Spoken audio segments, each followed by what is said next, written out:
This incident is from an affluent, sprawling suburban neighborhood in Oak Brook, Illinois. The houses are massive, heavily manicured, and look perfect on the outside. I used to laugh at people who believed in curses. I really did. I thought superstitions were just leftover psychological garbage from the Dark Ages. Black cats crossing your path. Bad luck comes in threes. Walking under a ladder. It was all just nonsense created by people who needed an excuse for why their lives were falling apart. I was a 19-year-old college student. My world was built on logic, iPhone updates, and passing my midterms. I didn't believe in the supernatural until I stepped on it. Literally. It was a Tuesday evening in late October. The air in Oak Brook was already biting cold, cutting through my thin denim jacket as I walked the 3 blocks from the bus stop to my house. I was exhausted. I had just finished a brutal 4-hour hiking trip with my geology class at Starved Rock, and my entire body felt like it had been hit by a truck. I was on the phone with my mom, Diane, complaining about the cold, when it happened. "I'm almost there, Mom," I grumbled, shifting my heavy backpack on my shoulders. "Just turning onto Elm Street now. Is Dad home yet?" I swear, if he started dinner without, I didn't finish the sentence. My heavy combat boot came down on something soft and squishy resting right in the middle of the sidewalk intersection. I heard a wet squelch, followed by the sharp, acidic smell of citrus and something pungent, like rotting spice. I stopped, pulling my phone away from my ear. "EW. What the?" I looked down. Squashed under the thick rubber tread of my boot was a bizarre little bundle. It was a lemon, impaled with several dried, dark red chili peppers, all tied tightly together with a thick, coarse black thread.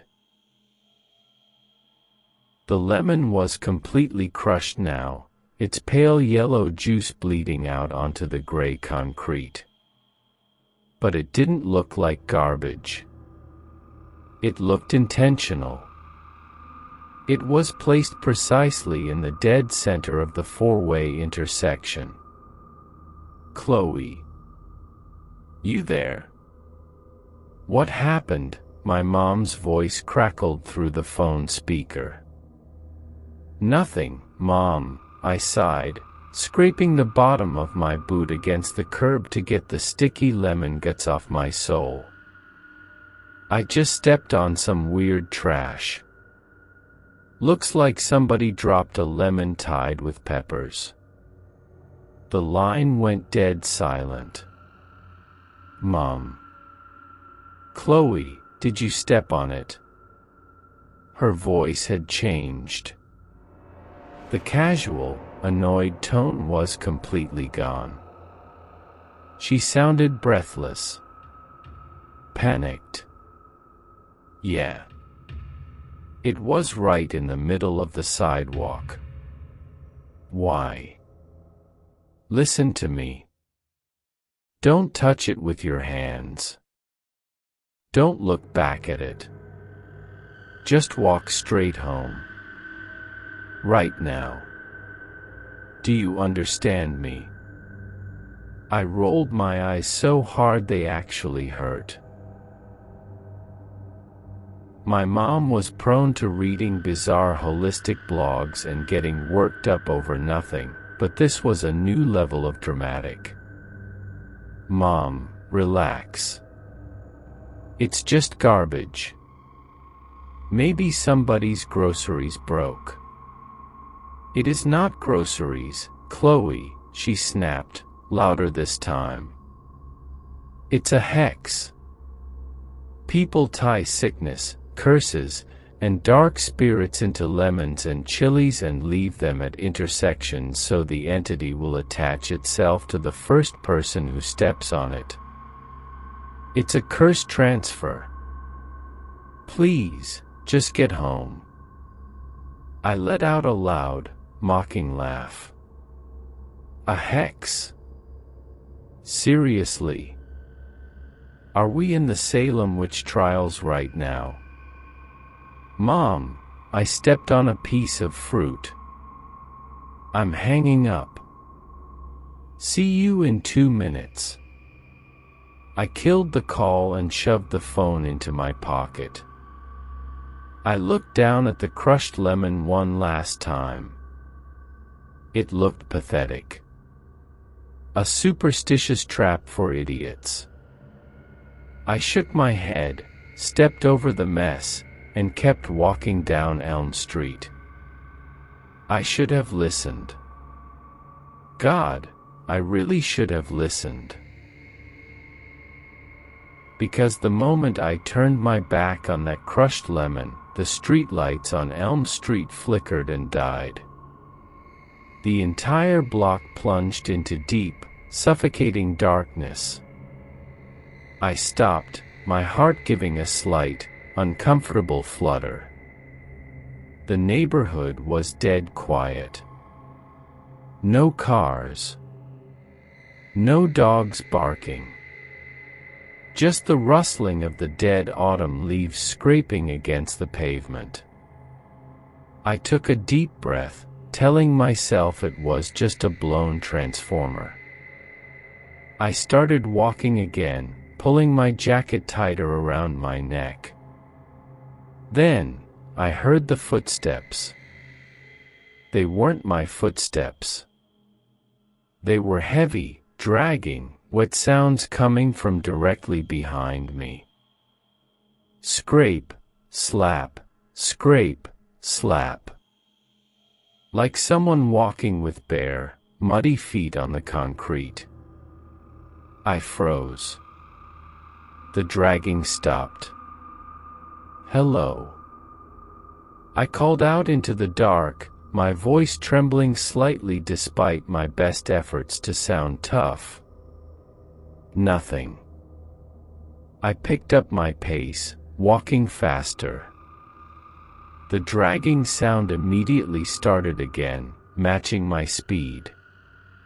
Scrape slap. Scrape slap. Panic, cold and sharp, spiked in my chest. I didn't care about looking cool anymore. I broke into a full sprint. I ran the last block to my house, my combat boots pounding against the pavement, my lungs burning in the freezing air. I reached my driveway, practically tearing the front door open, and slammed it shut behind me. I threw the deadbolt and backed against the heavy wood, gasping for air. Chloe. Is that you? My mom came rushing out of the kitchen, wiping her hands on an apron.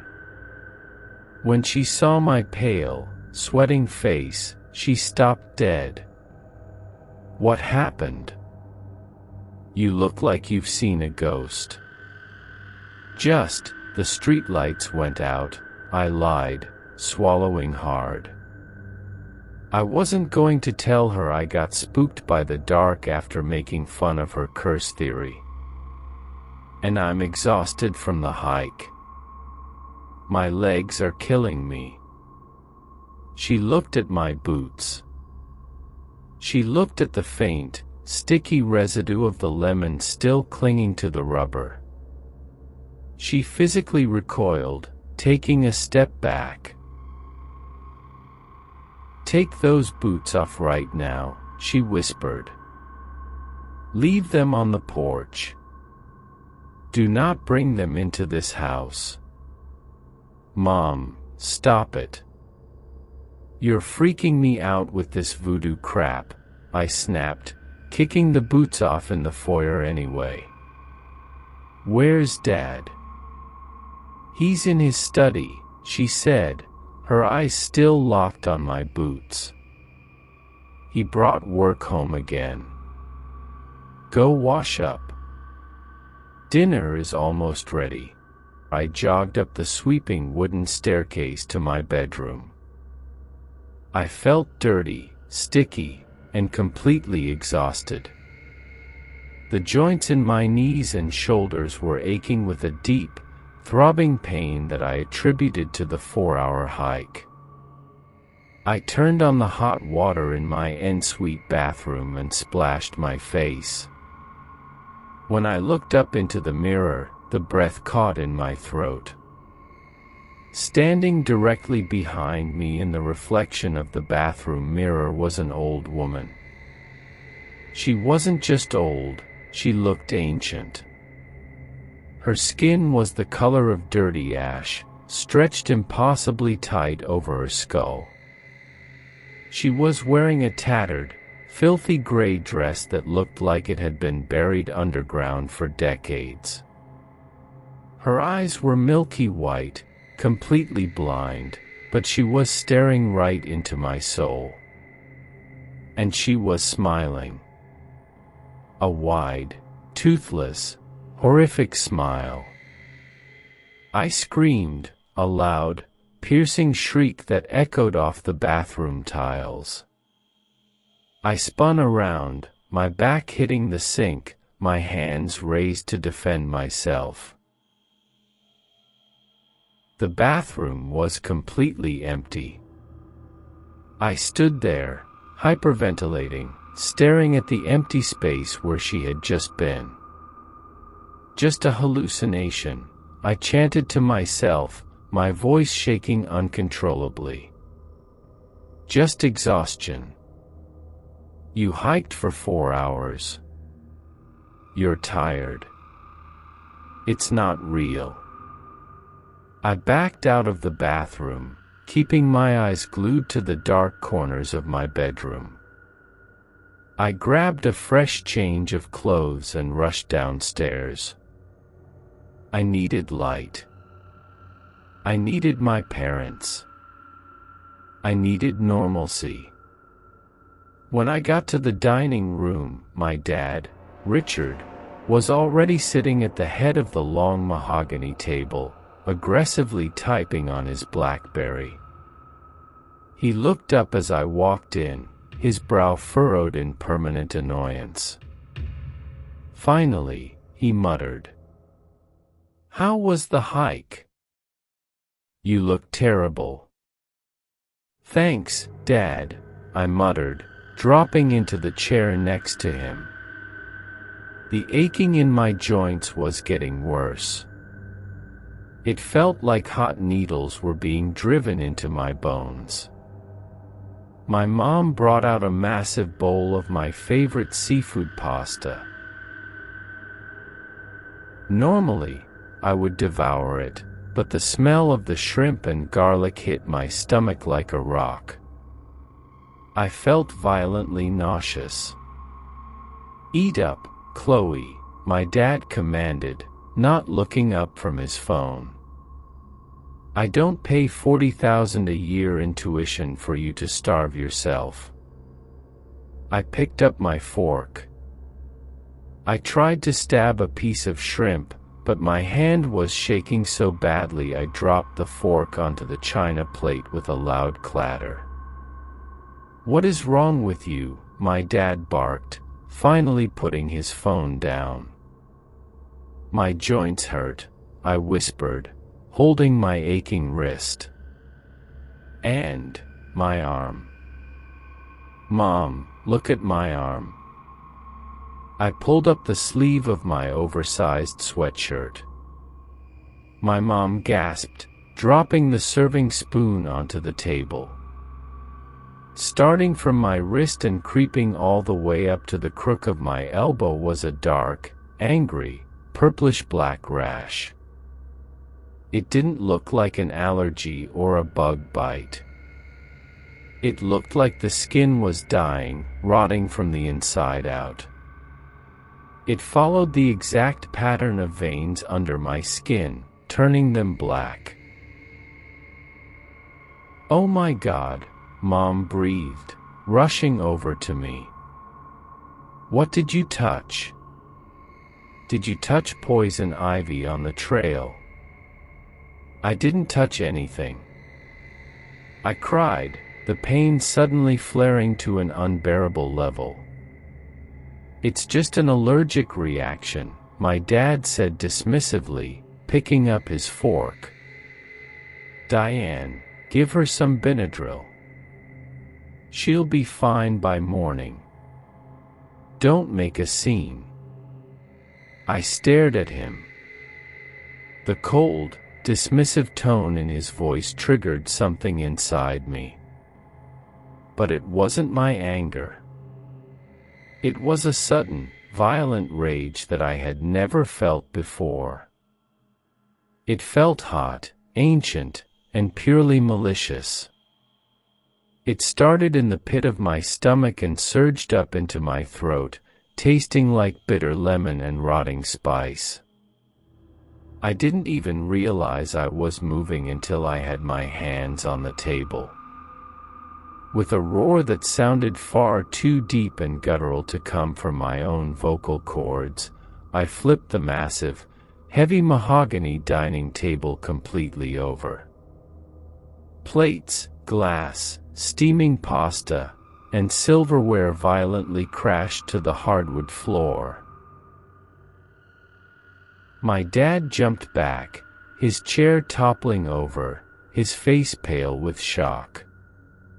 "Chloe, what the hell are you doing?" he screamed. I looked at him. But I wasn't looking at him with my eyes.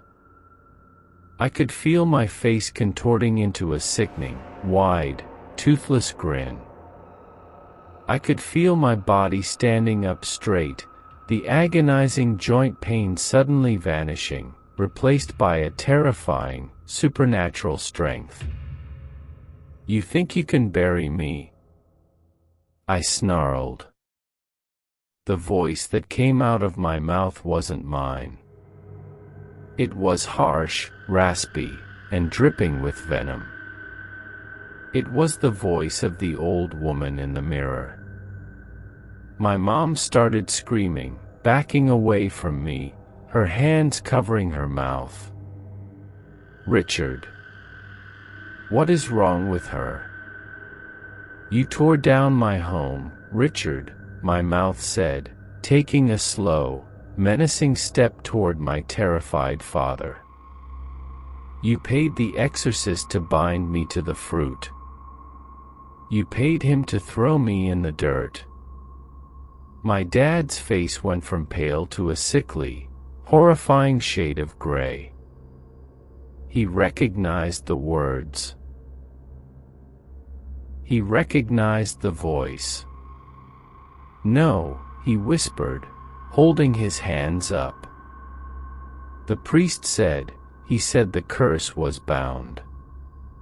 He said the hex would find a stranger.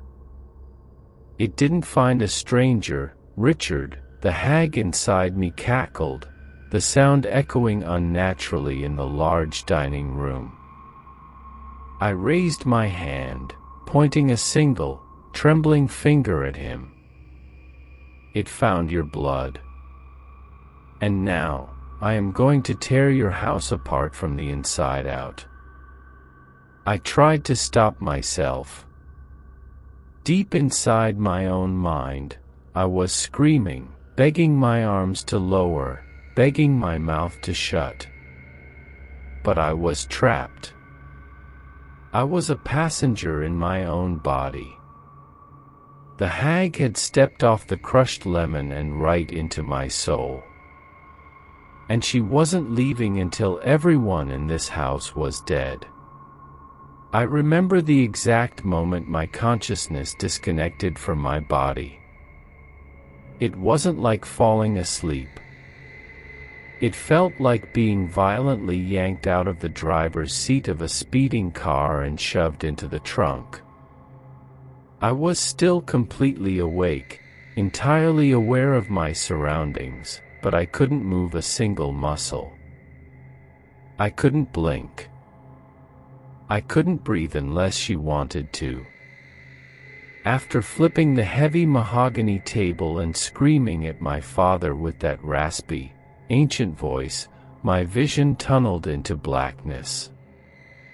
When I finally woke up, I was lying on the mattress in my bedroom. The room was dark, lit only by the pale moonlight filtering through the blinds. I tried to sit up, but my arms felt like they were made of lead.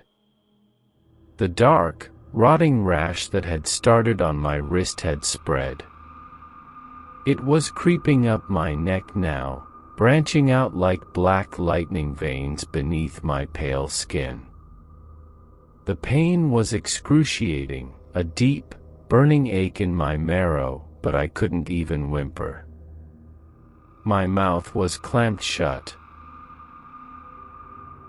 A cold, heavy presence was wrapped around my spine, steering me like a meat puppet. My phone buzzed on the nightstand. It was Tyler, my boyfriend. We always FaceTimed around 10 p.m. I was screaming inside my own head, "Don't answer it. Leave it alone." But my right arm moved. It was jerky and unnatural, like a stop-motion animation. My hand reached out, grabbed the phone, and swiped to accept the video call. Tyler's face popped onto the screen, illuminated by the glow of his laptop. "Hey, babe," he smiled, running a hand through his hair. "How was the hike? You look really pale. Are you okay?" I tried to say, "Tyler, help me, call the police." Instead, my mouth stretched into a wide, unnatural grin. The muscles in my face strained painfully, pulling my lips back to expose all my teeth. "I'm wonderful, Tyler," my mouth said. The voice that came out of the phone speaker wasn't the guttural, demonic roar I had used on my dad downstairs. It was my voice. But it was entirely stripped of emotion. It was flat, perfectly enunciated, and sickeningly sweet. Tyler's smile faded. He squinted at the screen. "Chloe, your voice sounds weird. Is the connection bad?" My head tilted to the side, so far to the side that I heard the vertebrae in my neck loudly crack. Tyler flinched on the screen. "The connection is perfect," my mouth purred. Then, the hag started to play with the camera. She lifted the phone closer to my face, but she didn't look into the lens. She rolled my eyes back into my head until only the whites were showing. On the screen, the video feed started to glitch. Thick bands of static ripped across Tyler's face. The lighting in his dorm room seemed to darken, even though he hadn't touched a switch. "Chloe, stop messing around. That's actually really creepy," Tyler said, his voice dropping. He sounded genuinely unnerved now. "I can see you, Tyler," the hag whispered through my lips. "I can see the dark little corner of your room. I can see the shadow standing right behind your chair." Tyler spun around, looking over his shoulder at his empty dorm room. When he turned back to the screen, his face was pale. "Chloe, what the hell is wrong with you tonight? This isn't funny." The screen violently glitched, erupting in a burst of red pixels. When the video cleared, the face looking back at Tyler wasn't mine anymore.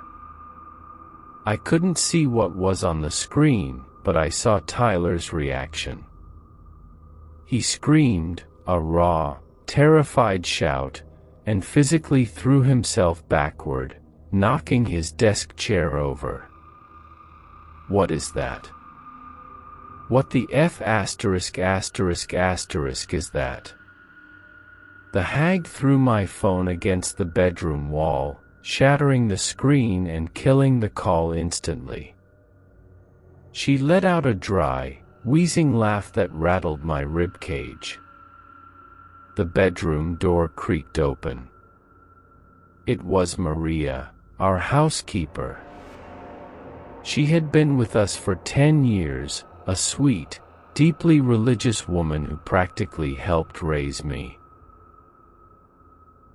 She was holding a tray with a glass of water and some painkillers, her hands shaking slightly. "Chloe," she whispered, peering into the dark room. "Your mother asked me to bring you." She stopped. She saw me sitting on the edge of the bed, my head hung low, my dark hair falling over my face. The hag didn't say a word.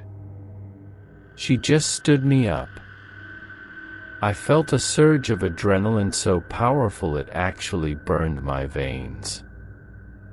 I crossed the room in 2 massive, unnatural strides. Maria didn't even have time to scream. I grabbed her by the throat with one hand, lifting her completely off the ground. The tray crashed to the floor, shattering the glass. I am a 110-pound college girl. Maria is a grown woman.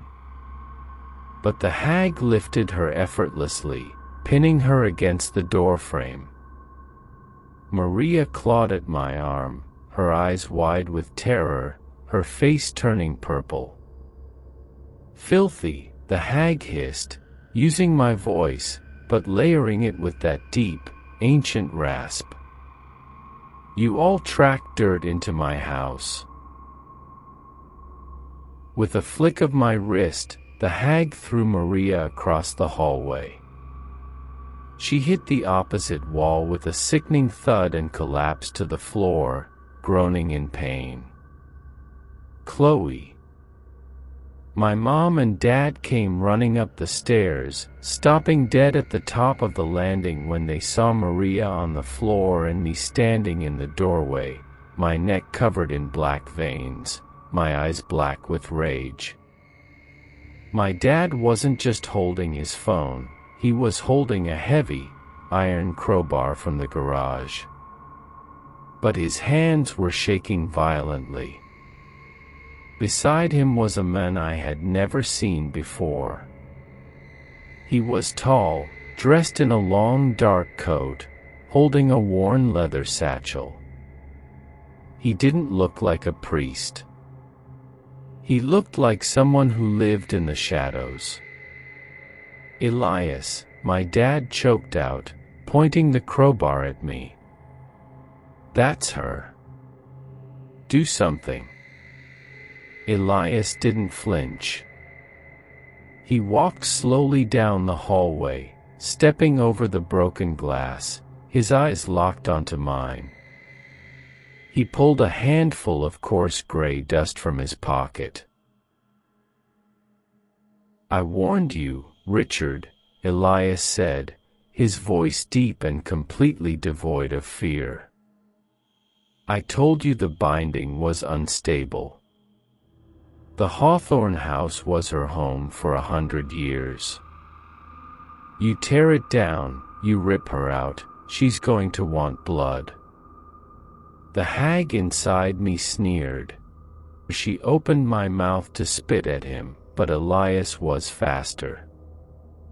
He threw the handful of gray dust directly into my face. It felt like burning acid. The moment the dust hit my skin, the hag shrieked in absolute agony. It was the loudest, most horrific sound I had ever heard, and it was tearing out of my own throat. My body violently seized, collapsing to the carpet, writhing in pain. Elias grabbed the iron handle of my bedroom door. "Get her inside. Now." My dad grabbed me by the shoulders and shoved me backward into my bedroom. I hit the floor hard, gasping for air. Elias slammed the heavy wooden door shut. I heard the heavy click of the lock, followed immediately by the sound of Elias dragging something heavy across the doorframe. Clink, clatter, scrape. It was a chain. He was wrapping a heavy iron chain around the doorknob and securing it to the hallway banister. Inside the room, the hag regained control. She threw my body against the locked door, pounding my fists against the wood so hard my knuckles split and bled. "Let me out," she roared, her voice echoing through the entire house. "I will rot your hearts in your chests. I will peel the skin from your bones." On the other side of the door, I could hear my parents sobbing. "Elias, what is happening to my daughter?" my mom cried hysterically. "Why is she talking like that? What did you do to her?" "I didn't do this to her, Diane," Elias said gravely. "Your husband did." "Richard." Mom gasped. "What is he talking about?" There was a long, agonizing silence in the hallway, broken only by the sound of my bleeding fists hammering against the wood. "The luxury condos on 4th Street, my dad finally whispered, his voice cracking with shame. "The old Hawthorne property." The demolition crew kept quitting. They said tools were flying across the room.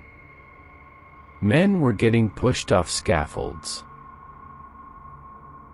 The foreman said the place was haunted by the old woman who died there in the 20s. I was losing millions in delays. I hired Elias to get rid of her. I bound the spirit into a traditional hex, Elias explained, his voice hard and unforgiving. A lemon and chili fetish, soaked in graveyard dirt and binding oils. It's an old method. A trap. The spirit is sucked into the organic matter. But the rules are absolute, Richard. I told you to take that hex to the abandoned crossroads out by the county line at midnight. Somewhere no one ever walks. I was late for a dinner meeting, my dad sobbed. It was freezing out. I didn't want to drive an hour to the county line. I dropped it at the intersection down the street. I thought the garbage truck would just run it over. You dropped a cursed object in your own neighborhood. Elias snapped, his voice rising in anger. A curse binds to the first soul that steps on it. And your own daughter crushed it under her boot. The hag didn't just attach to her, Richard. She moved in. She hates you for destroying her home, and now she is using your daughter's body to tear your family apart. Get it out of her, my mom screamed. Do whatever voodoo you do and get it out of my baby. It's not that simple. Elias barked. She broke the physical vessel when she stepped on it. The spirit is fully integrated into her nervous system. If I try to rip it out here, the trauma will stop the girl's heart. The only way to save her is a full extraction, the grand binding. Then do it, my dad yelled. I can't do it here, Elias said. The hag draws power from the earth. I have to perform the ritual on the exact soil where her home used to stand. At the Hawthorne demolition site. And it can only be done during the dark of the moon, when her energy is weakest. When is that? Mom asked, her voice trembling. 2 days, Elias said. 2 days, my dad shouted. She can't stay locked in there for 2 days. Look at her arms. She's dying in there. She won't die. The hag needs her alive to suffer, Elias said coldly. He stepped closer to the door. I could hear his heavy boots stopping just inches from where I was slumped against the wood. Diane. Richard. Listen to me very carefully, Elias said. I have sealed this door with salt, iron, and blessed ash. The hag cannot open it from the inside. But she can be let out. We wouldn't, Mom started. She will try everything, Elias interrupted. She will use Chloe's memories. She will use Chloe's voice. She will simulate pain, sickness, and terror. She will beg you to open this door. If you unlock that chain, the barrier breaks.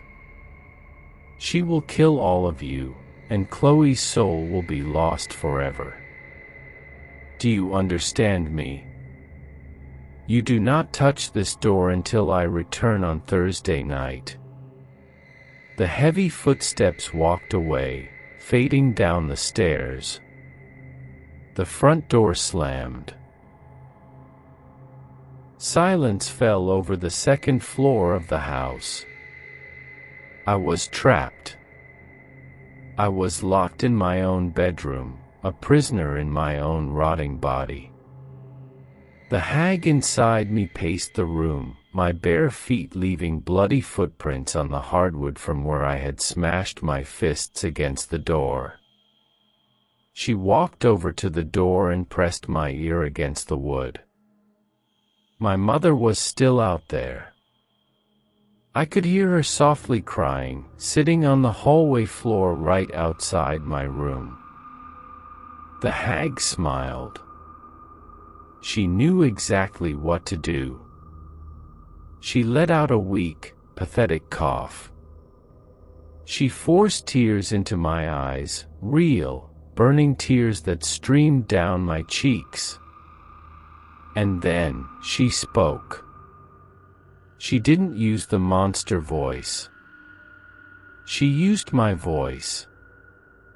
The scared, little girl voice I used when I was sick. Mommy. I whimpered through the door, my voice cracking perfectly. I heard my mom gasp on the other side. She scrambled closer to the wood. Chloe. Baby, I'm here.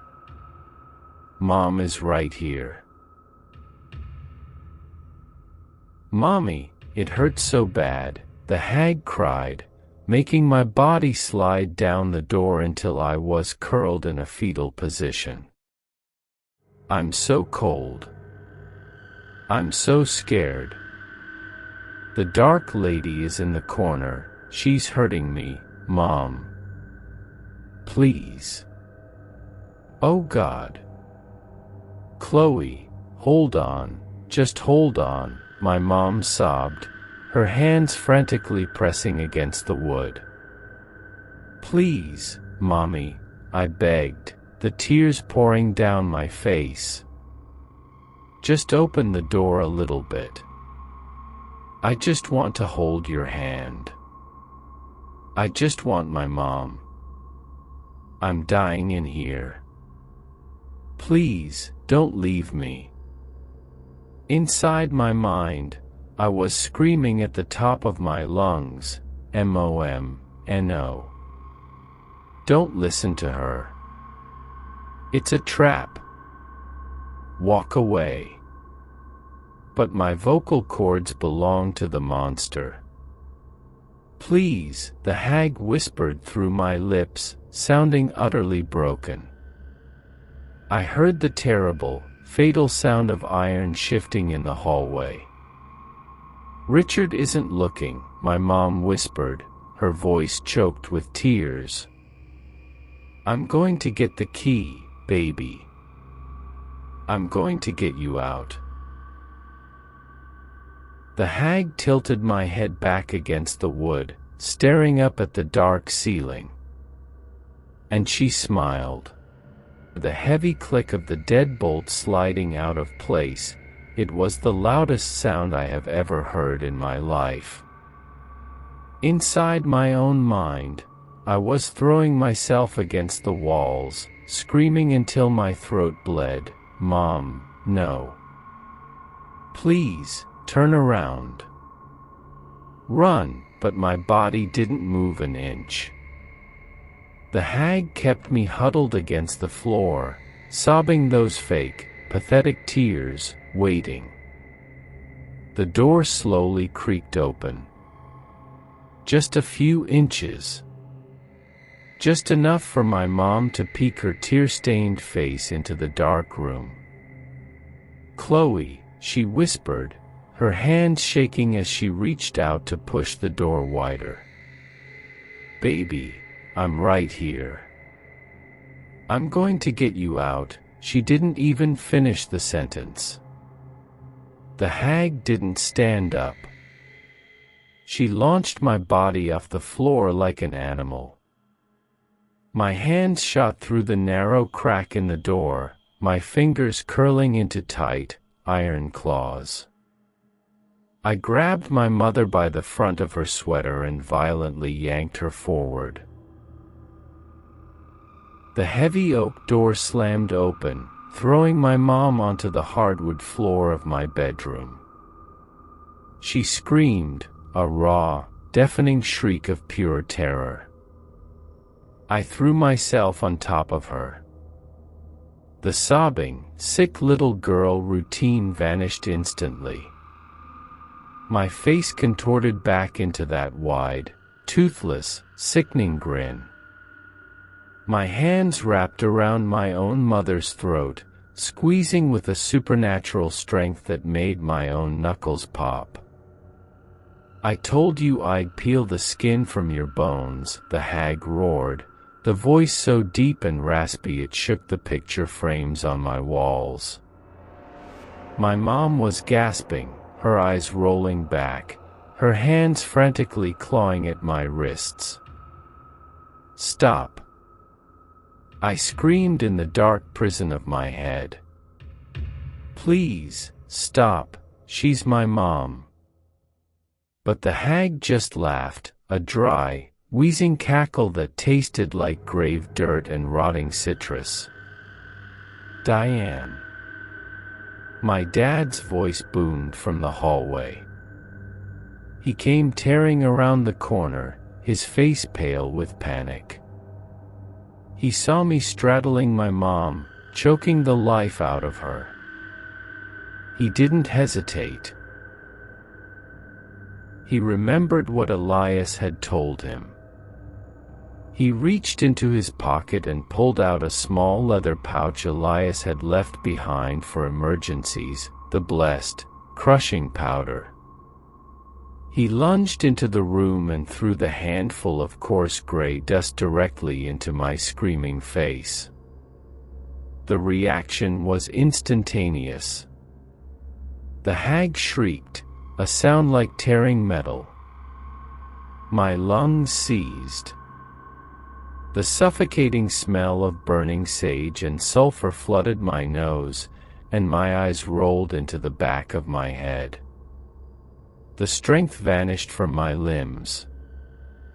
I collapsed sideways off my mother, hitting the floor like a sack of dead weight. Everything went black.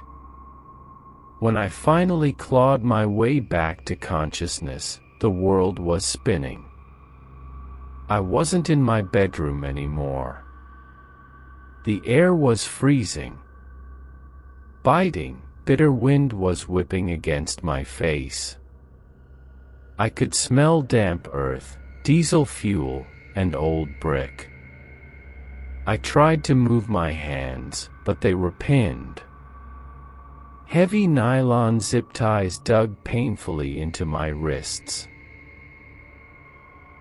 I was lying in the dirt, surrounded by the towering, skeletal remains of half-demolished walls.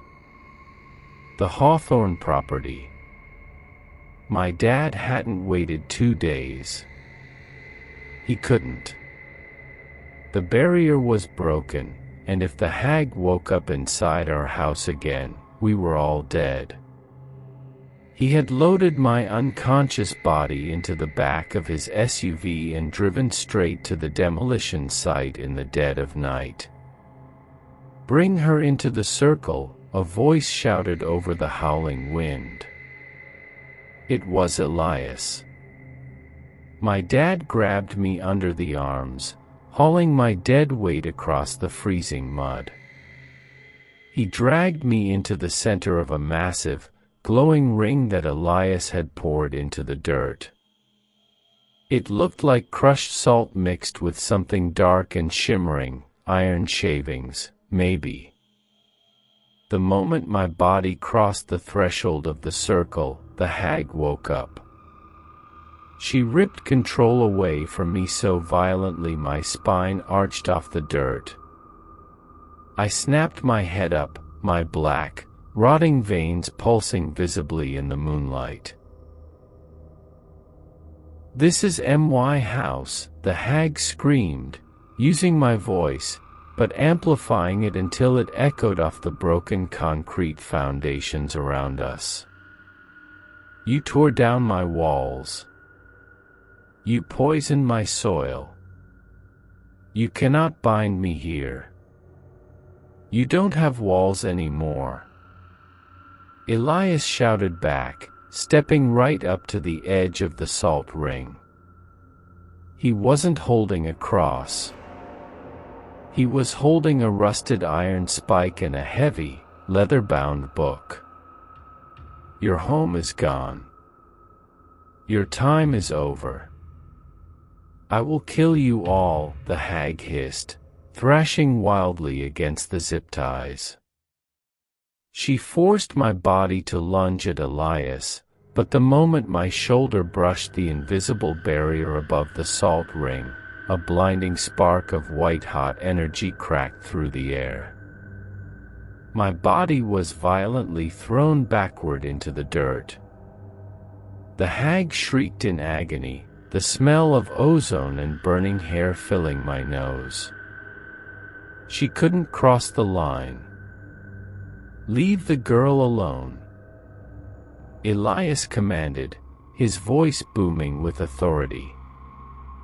He pointed the iron spike directly at my chest. "I bound you into the fetish. I am the one who pulled you from the foundation. You want vengeance? Fight me. Let the innocent girl go." The hag forced me to my knees. My face was caked in mud, my breath pluming in the freezing air. She looked at Elias, her black eyes burning with absolute, unhinged hatred. "She is not innocent," The hag spat, her raspy voice vibrating in my jaw. She invited me. She stepped on the curse. Her blood is the bridge, and I will ride her into the dark. Not tonight, Elias said coldly. He didn't read from the book. He dropped it into the mud, raised both his hands, and began speaking in a language I didn't understand. It sounded ancient, harsh, rhythmic, and guttural. The words felt heavy, like physical objects dropping out of the sky. The air pressure inside the salt circle instantly dropped. My ears popped painfully. The hag started screaming. It wasn't a threat anymore, it was pure, horrific panic. She was being torn apart. I could feel her cold, rotting grip slipping off my spine. She clawed frantically at the inside of my mind, trying to anchor herself to my memories, my fears, my soul.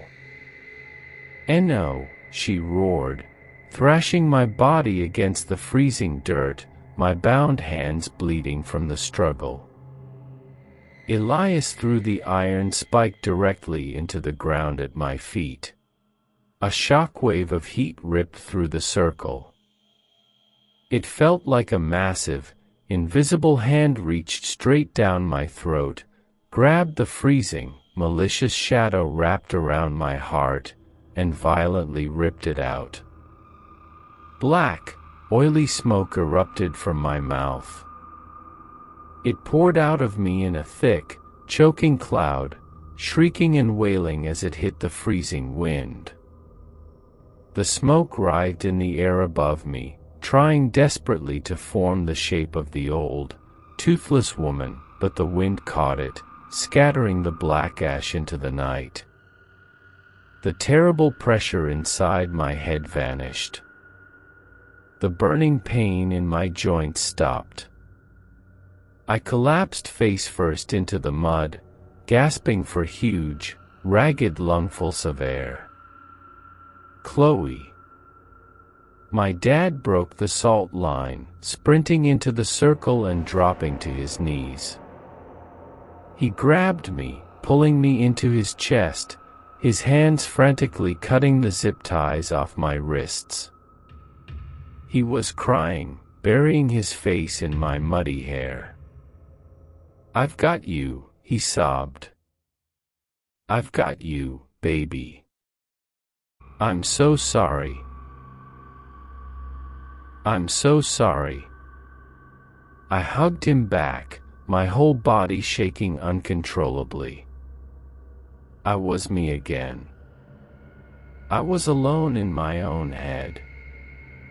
Elias stood at the edge of the broken circle, looking out at the dark, empty demolition site. He didn't look relieved. He just looked tired. It's been 6 months since that night. My dad canceled the luxury condo project.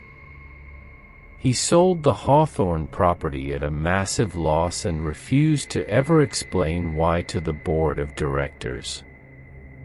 I don't go hiking anymore. I don't go out after dark.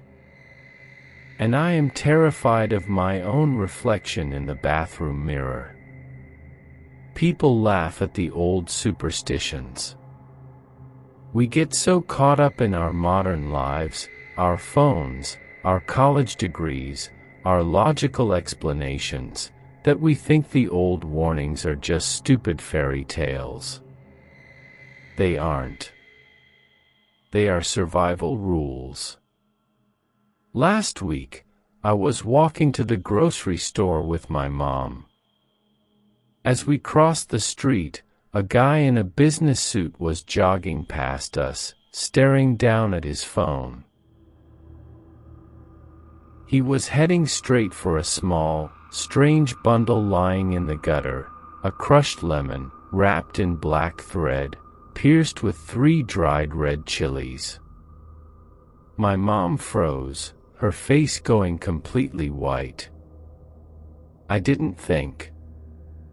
I sprinted forward and slammed my shoulder into the guy, knocking him off balance just before his expensive running shoe came down on the fruit. He cursed at me, calling me a crazy kid, and kept jogging. I didn't care. Let him think I'm crazy. Because I know the truth now. If you ever see something strange lying at a crossroads, a bundle of hair, a strange jar, or a lemon tied with black thread, do not step over it. Do not touch it. Turn around and run. Because you have no idea what is waiting in the dirt, just praying for you to invite it in.